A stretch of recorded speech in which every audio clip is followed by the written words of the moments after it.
Let's get straight into it. No intro. First, we'll go over the 6 commandments of good seasonal content, and then we'll go over a real example to show that it's not just theory or that I'm just talking out my ass. Here are the 6 commandments of seasonal content. The first one is a new mechanic, something that requires learning and that built upon already pre-established experience and knowledge that the player holds. The second one is a new tile set, visual newness, where players will find the new mechanic, new mobs, bosses, rewards, multiple ascendingly difficult areas. A large majority of time is going to be spent here versus the older content. The third one is the content needs to be relevant. It can't slow players down. It doesn't detract from previous content, but adds to it, or it can add to it. It doesn't need to, but you know. The fourth one is quality of life. People want to spend less time interacting with old systems and more time interacting with new systems, as long as the new systems are enjoyable, though heavy asterisk there. The fifth one is balance. All games are imbalanced accidentally, incidentally, or on purpose. Rotate what is strongest, or at least what is viable. The sixth one is something new. It could be related to the new mechanic, but it also doesn't need to be related to the new mechanic. It could be something like a new gear slot, like a belt, a revamped skill tree, etc., etc. I can guarantee anyone making any kind of game, not just ARPGs, that if you keep those 6 ideas in mind while making new content, whether it's an expansion or just whatever, it will do well. An unfortunate bonus commandment is to keep in mind that battle passes and other similar systems, there's a wrong and a right way to do them. Hot take, battle passes are fun to interact with if they're rewarding and convenient, parallel to the first 6 commandments obviously. A completed pass should always allow people to buy the next one without more real life money. It's just an easy W to do that. Now here's the real whole ass example of a season in Diablo 4 that abides by these 6 commandments. Disclaimer, if anything I'm about to talk about is already in the works, that would be hella funny. But please don't sue me, Blizzard. I'm just some random dude. Thank you. The season of ruination. Shamans from a far away land have come to the eastern continent of Sanctuary, detecting a great power emanating and growing from certain ritual sites. This power left unchecked would cause devastation and ruin.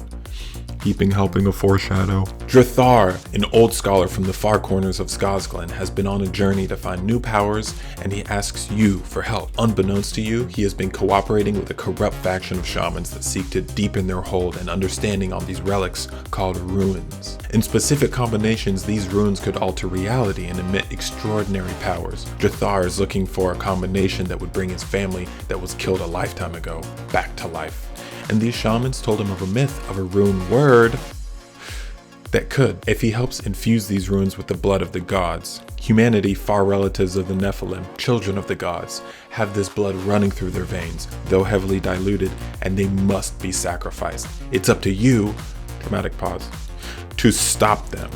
With the help of a young shaman, Tibby, whose family was killed for rebelling against Drathar's corrupt puppeteers, you hope to stop what's already begun.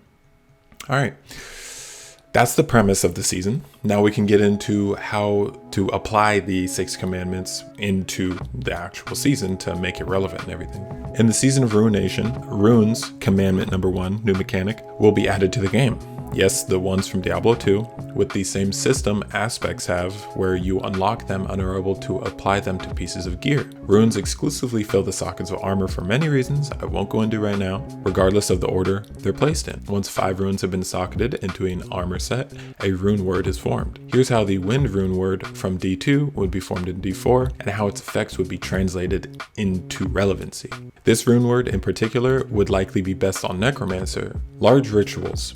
A brand new type of event with a new shaman enemy family will be overworld events players complete, similar to Legion events and world bosses. However, there's always 3 that are active at any one time, so that players always have access to this new content. And an incentive for social interaction isn't a commandment, but damn, it's always a good idea. Completing these events guarantee a key drop to runic dungeons. Commandment number 2, new tile set, where players will complete a series of 3 events back to back to back. Think middle room rooms in dungeons, but actually rewarding and fun, and unlock these runes after completing those dungeons, similar to how legendary aspects are unlocked. At the end of these dungeons, there will be a boss that has an exclusive loot table and a fair chance at dropping keys to the next seasonal tile set in grand rituals. Players open portals to one of 3 grand rituals until all 3 have been completed once, and then they are opened randomly, saving the innocent being sacrificed, and this interrupts the boss in these areas from infusing the high runes. The second boss fight ensues with another exclusive loot table, a rare chance at dropping a key to the final seasonal tile set in penultimate rituals. Players open portals to the penultimate ritual where the highest rune is being infused, combining these series of events from the runic dungeons and multiple mini bosses after each, leading up to the final boss, altogether taking a dozen minutes to complete or so. This content needs to be very difficult and is basically there for the no-lifers.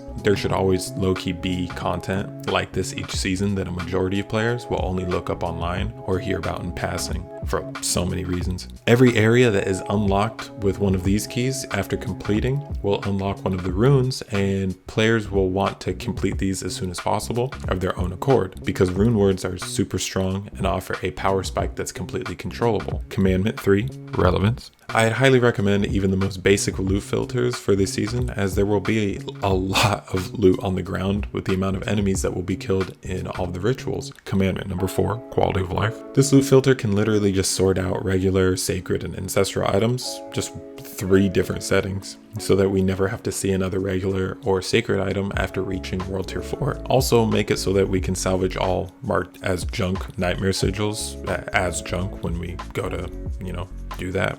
Balance time. Commandment number 5. Change every single rare node cluster around glyph areas in every Paragon board. This would be crazy and basically offer a whole new endgame system to play around with in lieu of an actual new endgame system, so it's just like a lazy way to make the endgame feel more fresh, or whatever. Or it's like a band-aid until there's an actual new endgame system implemented. The new highest eye level in the game will be 850. Commandment number 6, something new. Droppable only from the last 20 levels of Nightmare dungeons, increasingly more likely the higher the Nightmare level is. The penultimate ritual areas and boss events, and they should be very likely to drop from boss events, obviously, because you can't do those all the time. Any item above eye level 800 will also have a few affixes available to be rolled on them in hybrid health and armor, as an example of one, because that would be insane. Like, everyone would be trying to get these hybrid rolls because they're crazy. They would have like 75% of the effectiveness of both of the rolls individually, so it would just be crazy. I have several more fully formed seasons in mind that build off of this one as well,